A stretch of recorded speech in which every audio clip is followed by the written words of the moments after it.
I think I'm in this one. I think. Virgin and too comfy. Don't be nodding off on me here. That's a proper notebook, that. And that's got stuff in it. We're talking about a professional there. I just like to have a couple of bullet points that I can refer to. Quite right, big man. You're quite right. James, something. That's how I took a note of it. So I've just had a look at that screen. I look like some old rocker from Shawadi Wadi or something like that. Nobody will know who Shawadi Wadi is, anyway. Right. When you went along to the national team, there was players from Aberdeen, Dundee United, Hearts, Hibs. So that was my tactical genius when I was at Celtic, when I first got there. I made sure we got knocked to that competition right away. I think when you look at Celtic, a lot of it has been ran by the head. You know, you look at Rangers, a lot has probably been run with the heart. Okay, welcome to the warm-up Unfiltered, where we get some of Scottish football's biggest names to tackle some of Scottish football's biggest talking points. A bit of a different feel for us this week. You'll be pleased to hear. You hear a lot less from me. I think I'm here to referee you three. How's that going to work? That's a bit of a thankless task. Practice, your best mate. That's probably why I'm. Your best mate will have taught you well. That's Willie. why I'm dressed in black. Yeah. Where is Willie this week? Willie, call him. Listen, he'll be working away behind the scenes. Okay. I'm sure. Yes, that's who you shared this show with the last time, of course. But no, a different look. Let's get stuck straight in. I've got topics for you. Wind you three up and let you go. That's the aim of the game. Number one.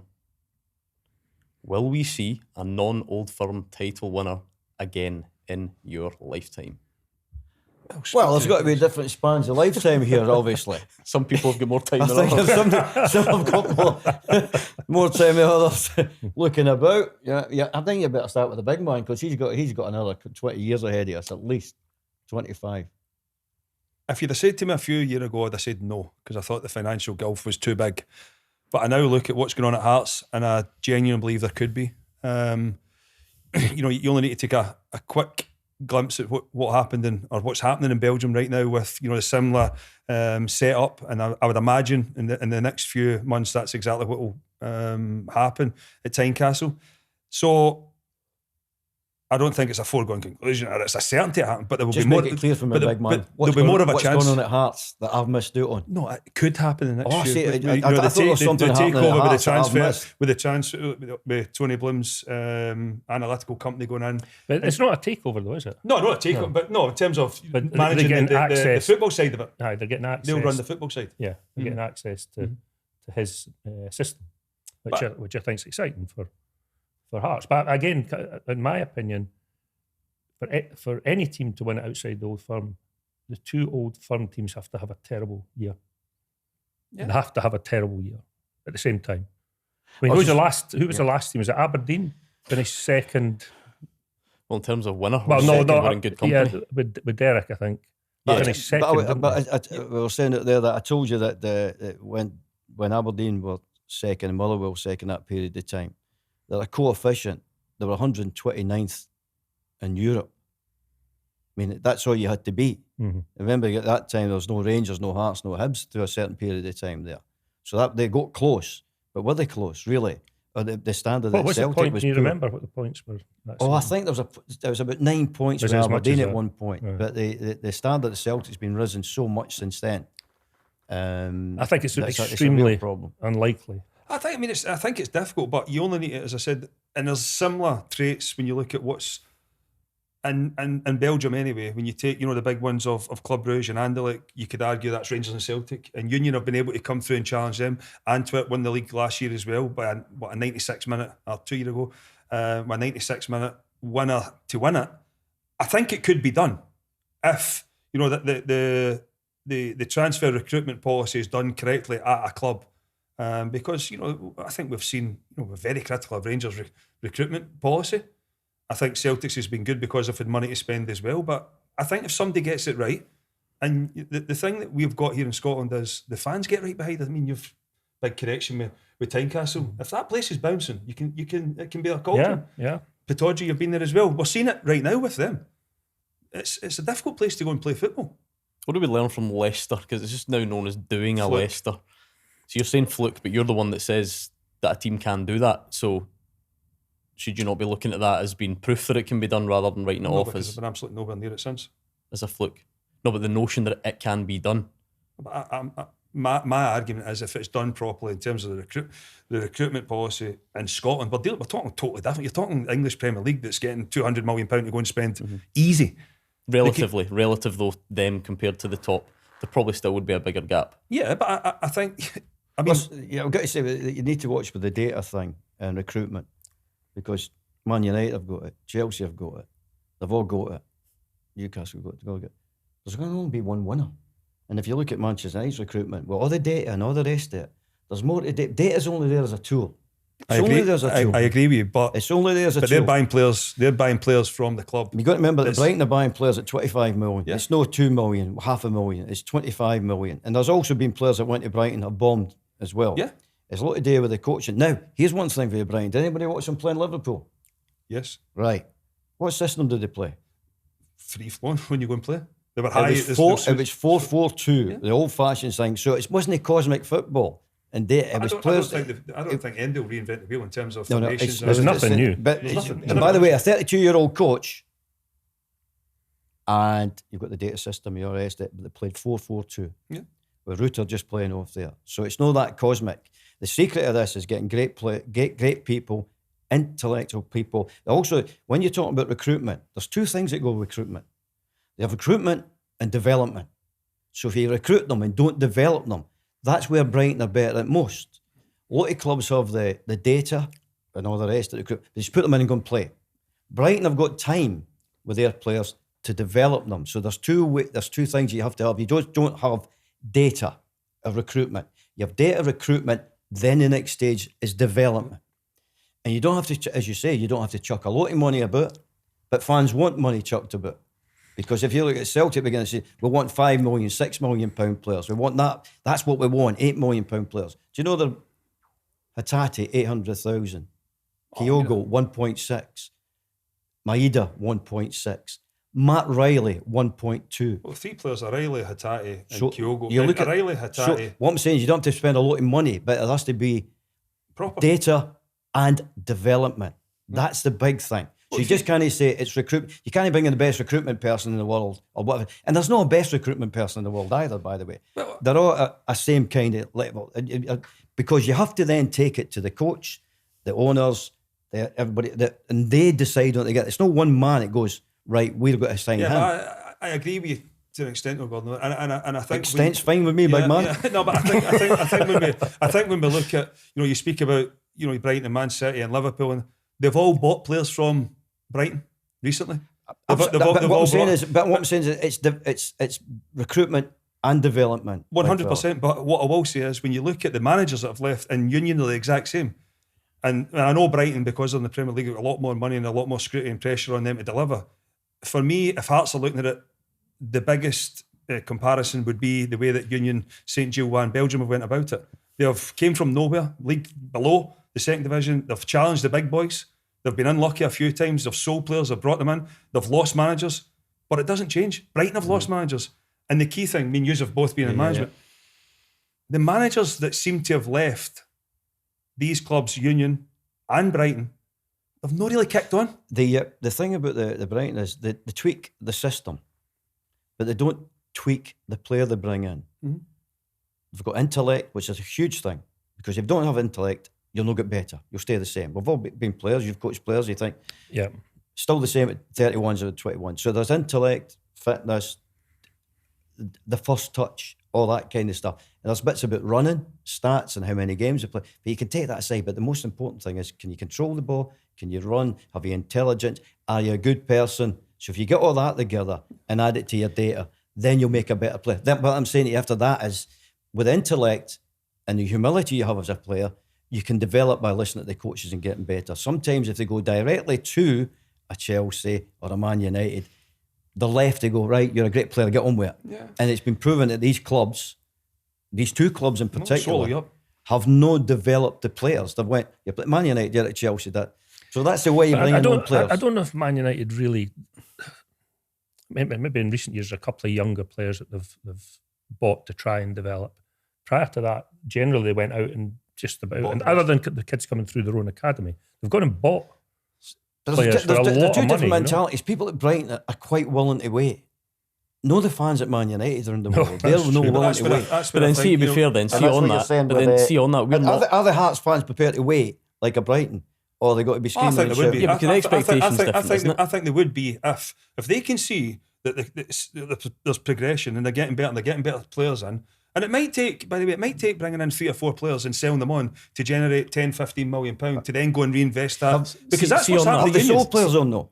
Yeah, Victor Osimhen. Union sold Victor Osimhen to See on that, though, right? for the See on that, you're talking like infrastructure and planned. I was talking about Hearts. Union. We're talking infrastructure. I'm talking once they get it I going. wonder. You mentioned Leicester being a fluke, though. The question just is, could we see someone win it again? What about the notion of fluke then, if you like, or someone who just starts so well, builds up a head of steam, all these buzzwords that you hear, confidence, momentum. Aberdeen's the example right now. Can a team just do it, get some wind in their sails, Aberdeen and it has carries them started right through? unbelievably well. Jimmy's come in and done a fantastic job. But they need a lot of things to go in their favour between now and the end of the season. And I'll go back to the point. You need the old firm to underperform. They have to underperform. If they play at their best every week, nobody is going to win the league, bar those two. So you need them to go through a period where they're struggling. And you could argue just now at this minute, the Rangers are toiling a little bit. Would you be okay with that? Yeah, 100%. Oh yeah. I would probably give them a little bit of credit. but you need that. If Aberdeen are going to win the league this year, right?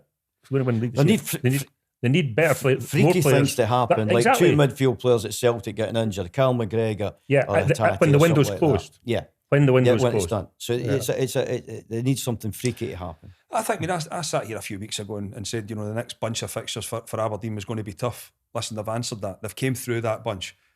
But I'm going to go again and say, you're now looking at it saying they've got to go to Tynecastle, they've got to come to Ibrox, they've got Celtic's going to go to Pittodrie, they've got to go to St Mirren at the weekend. There is games coming up, Easter Road. There's games coming up that, the next block is going to tell us a lot, because if you get that momentum, you build it up, you feel as if, as I said, the fans will get behind you. I mean, Aberdeen's taking the exact same amount of fans to away grounds as what Rangers and Celtic are. It just shows you when you get the belief and you get the club going. That's what I'm trying to establish. And you think does it need? But they won't win the league. Do you think? Hypothetically, No, but it's good for the league, isn't it? It's good. It's They won't great. win it. Does it need a league-winning infrastructure that you're alluded to with your Hearts or Brighton point, or can a team just do it? Just even if it is a one-off. The whole Brighton thing, it's Tony Bloom and his analytical company.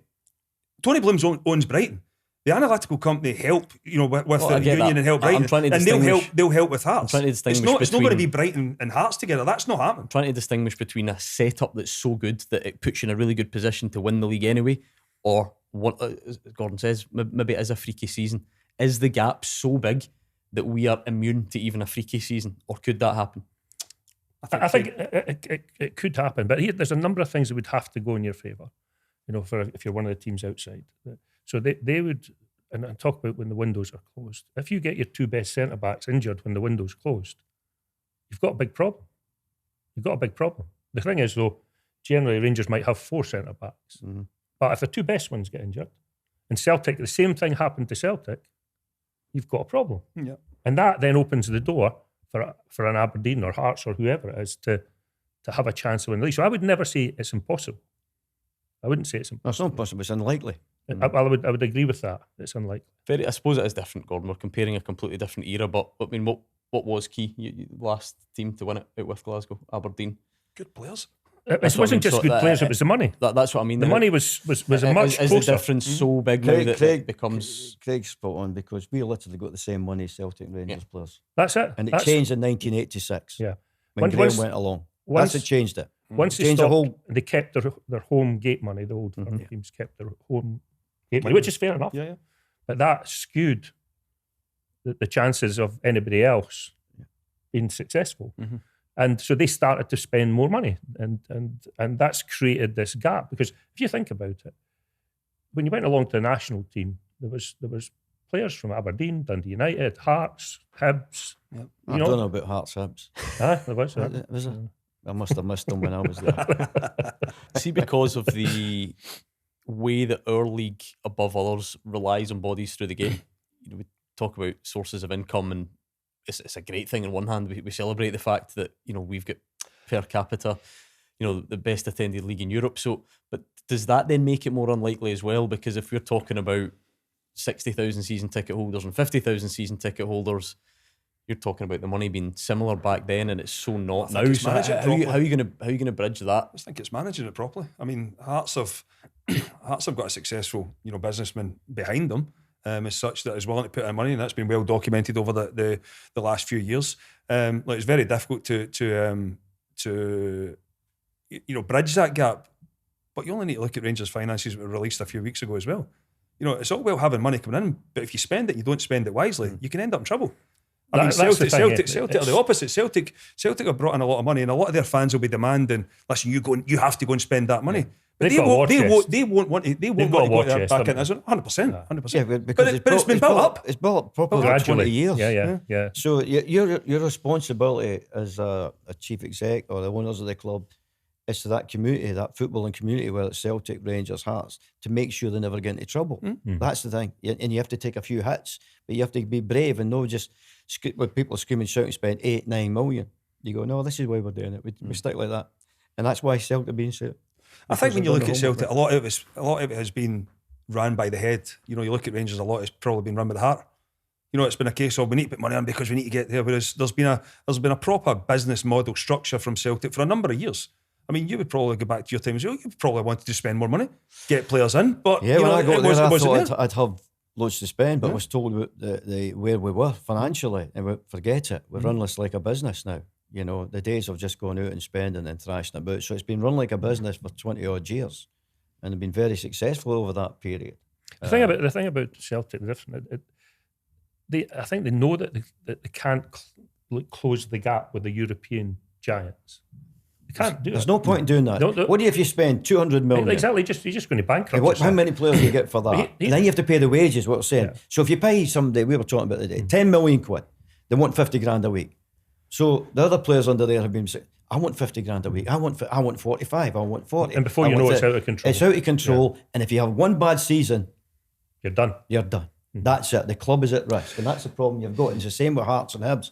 So there's no point in Celtic spending... They've got investors, Hearts and Hibs now. Yeah. Right. There's no point in Celtic spending fortunes to try and compete with Real Madrid. They're not going to get anywhere near that. If you give them £1 billion, they're still not going to get there. Exactly. That's the point. We'll bring that logic back to this then, in terms of how could or would another team win the league.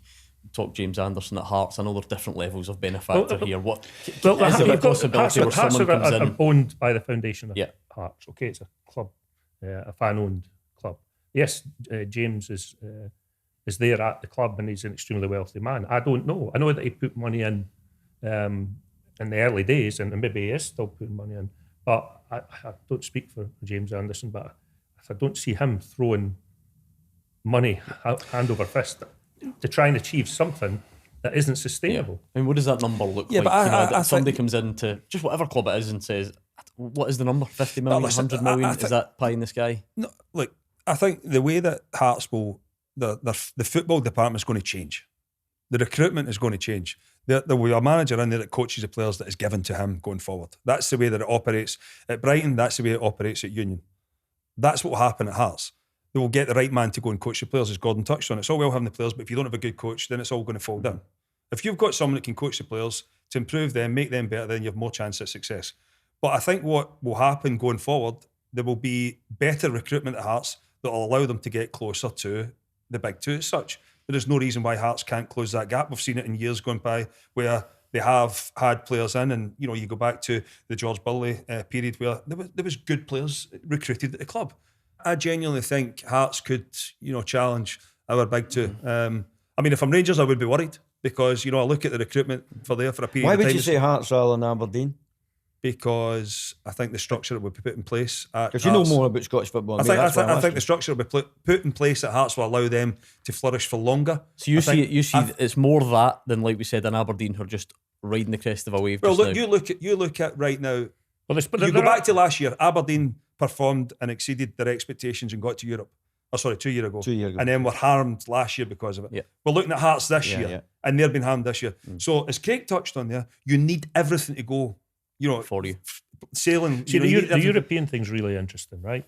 Because if you'll understand this because Aberdeen regularly competed in these competitions. Now, it's so much easier to get into a European competition than it was in your day. It was really difficult. And But what I found in my experience of it is, see if you've got a group of players who have never experienced either international football or playing in Europe, it throws you completely. You know, and if once you've played 30 games for your country or whatever, or you played loads of European matches, you actually know what to expect. See, when you get new players in, and there may be younger players coming in, and they haven't played in that environment, that Saturday, Thursday, or Saturday, Wednesday, or whatever, and the travelling and everything that goes with it, I think it's been proved. You look at everybody, any Scottish team that plays they all that. struggle. They also, when they were playing the teams higher up in the league, they also had that week to prepare, where you'd only have one day to recover and get home with it. It's a big difference. And I was a bit lucky so that was my tactical genius when I was at Celtic, when I first got there. I made sure we got knocked to that competition right away. So it allowed me to get to train every week without the hindrance of European football. I think it's an interesting... Everybody thought I was a bit of a mug, but I was He's got the smarts. So I went to Bratislava and thought, how can I make this a real mess? Well, they must have made you worried when they nearly turned it round then. But I got a fright, because we got back to 4-0 in second leg. I thought, these boys are going to mess this up again. Equalise it. My plan was to make sure we're not training European football. I think that's an interesting one, though. Like, when you talk about, the midweek football. I was only kidding. No, I know. But I know that, but I'm talking about when you and listen, I'm not blaming this for me being a failure in England, shall we say. But when you're used to that was my fault. I was the one to say that. But you see a lot of players from England, especially Championship, coming up here and struggling because it is, if you're not at the elite ones, it's Saturday to Saturday. Their bodies are programmed to go Saturday, Tuesday, and then you can see it in reverse when a lot of people go down the road as well, where you're Saturday, but then you have a midweek game chucked in as well. Difficult for your body to adapt, right? And that's when people say about Callum McGregor and guys that churn out the games. Oh, you should rest them. Their body takes it goes the opposite. Their body is used to that. Your body's used to play. Once you're used to it, you get it's a different thing. Definitive. Will we see an Arnold Firm title winner in your lifetime? Yes. I don't know if anyone will ever chase you for these predictions, by the way. So, yes. Craig, I hope so. Okay, that's a yes. Well, I hope. Bear in mind the wee man's 73. I thought. I hope that somebody wins in 30 years' time. I can see it. fair enough. Good Can't answer. grumble with that.